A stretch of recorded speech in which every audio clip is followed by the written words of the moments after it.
that sort. So with that, I'm going to ask Mr. Ketan Shah of Accenture. So I thought maybe he can shine some light on that cross-correlation part of it. Go ahead. I will touch upon that. Thank you so much. But before I jump into this right away, I like to tell you a story, and I like to engage the audience because this is about you.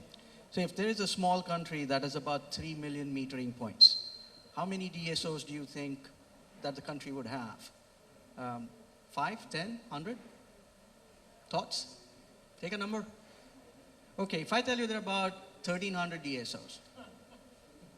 Okay, and if I tell you that there are about 110 energy suppliers. So this is Norway. This is the work that we've done for a country. And it's a great topic that I would want to talk about because they built a nationwide data hub. Now, when you're dealing with 3 million meters or metering points, and you're dealing with 1,300 DSOs, and you're dealing with 110 energy suppliers, and things happen on the fly, right? I mean, they are the most advanced market in terms of power trading and the different kind of products available.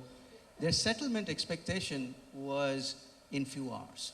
What do we mean by settlements? We are talking about new connections. We are talking about move in, move out. Okay, we are talking about, and this is just at the utility top level. Think about what the suppliers would be looking at.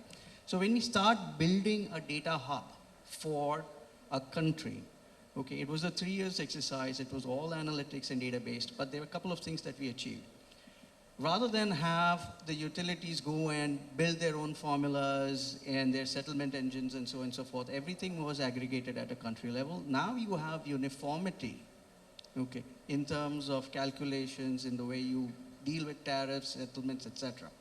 The second aspect was to the consumer, okay, it shields the consumer from a bias. There is no one big utility, there is no one small utility. You allows for uniformity in terms of dealing with the end consumer base.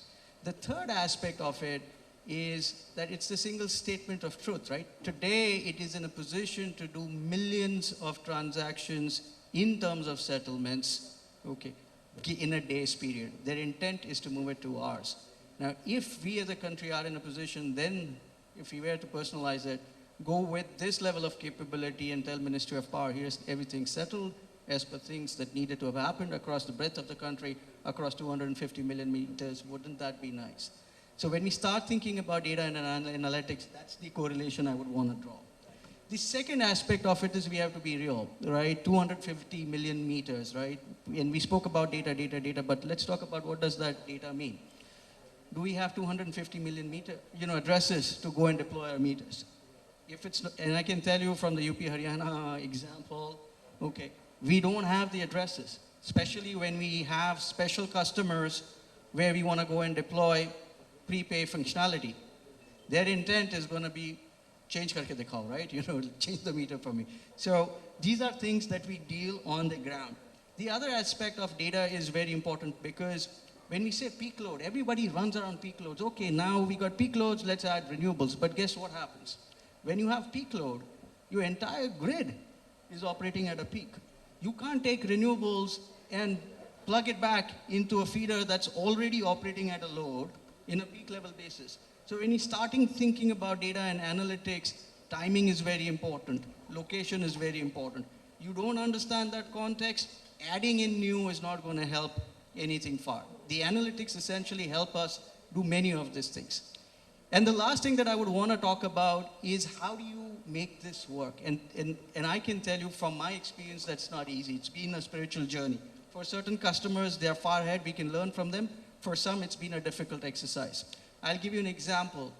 Okay, we had a meeting with the CEO and says in a country or in a city like Delhi, if the temperature moves by a degree, it does 200 megawatts of demand fluctuations on a daily basis. For this reason, we are not going to go and implement advanced analytics, AI, ML. But here's my thinking. Real intelligence can never be replaced by artificial intelligence. So don't look for accuracy when you're starting for your journey. It's important, okay? But look for explainability. I think the other important aspect is when you fund some of these programs within the company, it's important to understand what the true business case is. Who are the users, okay? And then we also want to be aware about what can I live with at the end of the day. Do I want to live with false positives Or do I want to live with false negatives? Because data tells quite many stories. And we heard about this in God We Trust, etc., etc. The other aspect of it is always start simple, but please start. I think in one of the sessions before lunch, it was a gentleman who said something very nicely. When we are talking about energy transition, okay, it's moving from yesterday to today and tomorrow. We have to understand the yesterday, we have to deal with the today, and we have to deal with tomorrow. There are no shortcuts in this. I wish there were. Okay. But with this, I would want to pass this back to you and take this. Hopefully, I contributed to you. Thank you, Ketan. Very insightful.